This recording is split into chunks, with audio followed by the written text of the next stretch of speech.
Welcome to my channel. நம்ம இப்போ பார்க்க போவது ஆரஞ்சு செண்டு மல்லி. நடவு செய்வது முறை மற்றும் பராமரிப்பு ஆகியவற்றை விரிவாகவும் தெளிவாகவும் பார்ப்போம். சேட்டண்ணா, இது என்ன செடி, இது எப்படி நடணும், இதை பற்றி கொஞ்சம் சொல்லுங்கள். உங்கள் அட்ரஸு அதையும் கொஞ்சம் சொல்லுங்கள். சொல்கிறேன்ப்பா. என் ஊர் வந்து பார்த்திங்கன்னா மோரணம் காலனின்னு சொல்லுவாங்க. சிஆர்லேருந்து 16 கிலோமீட்ரு, ஆற்காட்லேருந்து 24 கிலோமீட்ரு. சரிங்களா? இது வந்து பார்த்திங்கன்னா கேந்தி நாற்று. புரியுதுங்களா? அதுக்கு முன்னாடி இது என்ன பண்ணணும்னு பார்த்தீங்கன்னா, நம்ம வந்து நடுற கைனி வந்து பார்த்திங்கன்னா 4 சால்ன்றது 6 சால் நல்லா பூதி ஓட்டி கரை ஓட்டி நடுவோம் இதை. சரிங்களா? இந்த நாற்று வந்து எங்கேருந்து வர வைப்போம்னு பார்த்தீங்கன்னா, நாங்கள் வந்து கிருஷ்ணகிரி பக்கத்தில், கிருஷ்ணகிரிலேருந்து 30 கிலோமீட்ரு, சூளகிரிலேருந்து இந்த நாற்று வர வைப்போம். இந்த நாற்று வந்து பார்த்திங்கன்னா 16 நாள்லேருந்து 22 நாளுக்குள்ளே வந்து நட்டிங்கன்னா தான் மகசூல், நல்ல மகசூல் பார்க்க முடியும். எந்த நோய் நொடியும் அவ்வளோ சீக்கிரமாக தாக்காது. இல்லை அதுக்கு மேலே வந்து நம்ம 22 நாள் 26 நாள் அதுமாரிலாம் நட்டோம்னு பார்த்தீங்கன்னா இது நல்ல மகசூல் வந்து வராது. நோய் பிரச்சனைகள்லாம் வந்து அதிகமாக கொடுக்கும். அதனால் நம்மளுக்கு வந்து லாபம் இல்லை, நஷ்டம் தான் ஆடையும். சரிங்களா? இது வந்து பார்த்திங்கன்னா 18 நாள் நாற்று. சரிங்களா? இது வந்து பார்த்திங்கன்னா 1 அடி ஒரு செடிக்கு வந்து கேப் வந்து பார்த்தீங்கன்னா 1 அடி, அகலம் வந்து பார்த்திங்கன்னா 2 அடி இல்லை 3 அடி கேப் வச்சு நட்டோம்னா இந்த செடி எதனா மண் ரகத்தை பார்த்து நடணுமா, இல்லை எப்படி எந்த மண் வேணாலும் நடலாமா? எந்த மண் வேணாலும் நடலாம். மேக்ஸிமம் வந்து பார்த்தீங்கன்னா மோட்டாங்காலாக இருக்கணும். இடம் வந்து பார்த்தீங்கன்னா மேடான பகுதியாக இருக்கணும். எவ்வளோ மழை பெஞ்சாலும் வந்து பார்த்தீங்கன்னா தண்ணி தேங்கக்கூடாது. சரிங்க. தண்ணி மழை பெஞ்சாலும் அப்படி ஒரு அரை மணி நேரம் 1 நேரத்துக்குள்ளே அந்த தண்ணி வந்து இழுத்துக்கணும். அதே மாதிரி பூமி வந்து பார்த்தீங்கன்னா காதோடு நல்லா காதாடி போடணும். அப்படியே ஈரத்து மேலே வந்து பார்த்தீங்கன்னா ஒரு 10 நாளாகவும் 15 நாளாக வந்து பார்த்தீங்கன்னா அந்த ஈரம் வந்து வாங்காத அப்படி ஈரமாகவே இருந்துச்சுன்னா வேறு அழுகலாகி மொத்த செடியுமே வந்து நோய் தாக்கப்பட்டு மொத்தமே இறந்துடும். அதனால் நம்மளுக்கு எந்த ஒரு லாபமும் கிடையாது.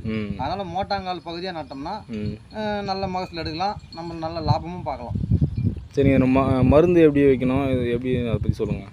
மருந்து வந்து பார்த்திங்கன்னா இதை நட்டு ஒரு 9 நாளில் டிஐபி வந்து பார்த்திங்கன்னா ஒரு 2 டிஐபி நம்ம அளவாக தான் போடணும். அதிகமாக போட்டோம்னா ப்ராப்ளம் வரும். கொஞ்சம் 2 டிஐபி மட்டும் ஒரு 2 மருந்து போடலாம். போட்டதுக்கப்புறம் ஒரு களை வெட்டி அதுக்கப்புறம் வந்து மருந்து ஆக்சிஜன் ஃபாலோ பண்ணலாம். இதுக்கு முதல்ல எதனா இயற்கை உரம் எதனா பயன்படுத்துறீங்களா? மாட்டு சாணம்லாம் போடுறோம். மாட்டு சாணம் பார்த்தீங்கன்னா செடி நடவுக்கு முன்னாடியே வந்து பார்த்திங்கன்னா மாட்டு சாணம் வந்து ஒரு 2 லோடு 3 லோடு கொட்டி அதை ஒரு 4 சால் உழுது அதுக்கப்புறம் தான் கரை ஓட்டி இதை நான் நடுவோம். அப்புறம் இது ரகம், பூவோடைய ரகம் எதனா இருக்குங்களா, இல்லை ஒரே ரகம் தான் இருக்குங்களா? இல்லை ரகம்னு பார்த்தீங்கன்னா குட்டை ரகம், குட்டை நட்டை, குட்டை குட்டை நட்டை, அதுமாரி ரகம் வந்து 3 வெரைட்டியாக இருக்குது. இது வந்து பார்த்தீங்கன்னா நட்டை குட்டை. இது வந்து பார்த்தீங்கன்னா எப்படி சொல்லுவாங்க, அசோகா ஆரஞ்சு சொல்லுவாங்க. அதை அசோகா ஆரஞ்சு. நாங்கள் வந்து பார்த்தீங்கன்னா எல்லோ ஆல்ரெடி நட்டுட்டோம். இது வந்து பார்த்தீங்கன்னா ஆரஞ்சு கலர். புரியுதுங்களா? அதனால் சரி ஆரஞ்சு இப்போ தான் ஃபஸ்ட்டு போடுறேன், எப்படி இருக்குன்னு தெரியல. நானும் இதுக்கு நட்டதுக்கு அப்புறமா தான் இதனுடைய ரிசல்ட்டை நாங்கள் பார்க்கலாம். கைஸ், இப்போ நம்ம போயிட்டு நடவு செய்வது எப்படின்னு பார்க்கலாம். இப்போ வந்து நம்ம ஆரஞ்சு செண்டு மல்லி நடவு செய்ய இடத்த நம்ம பார்த்துட்ருக்கோம். இது 1 ஏக்கருக்கு கொஞ்சம் கம்மியாக, 20 சென்ட் கம்மியாக 80 சென்ட் நிலப்பரப்பு நடவு செய்கிறோம். எத்தனை மாதம் பயிர், இது எப்போ பூக்கும், அந்த விவரத்தெல்லாம் கொஞ்சம் சொல்லுங்களேன். சொல்கிறேன்ப்பா. இந்த நாற்று வந்து பார்த்தீங்கன்னா நம்ம நடவு செஞ்சதுக்கப்புறமா 45 நாள்லேருந்து 50 நாளுக்குள்ளே பூ ஸ்டார்ட் ஆகிடும். அதேமாரி 45 நாள் 50 நாளுக்குள்ளே பூவும் கண்ட்ரோல் ஆகிடும்.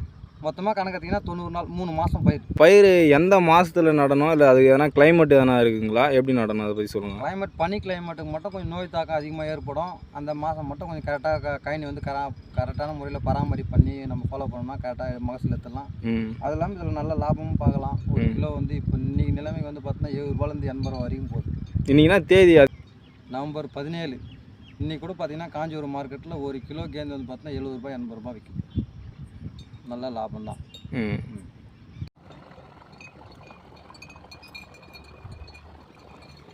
சரி, நான் தகவல் கொடுத்ததுக்கு மிக்க நன்றி. வெல்கம்ப்பா. லைக் பண்ணுங்கள், ஷேர் பண்ணுங்கள், சப்ஸ்கிரைப் பண்ணுங்கள்.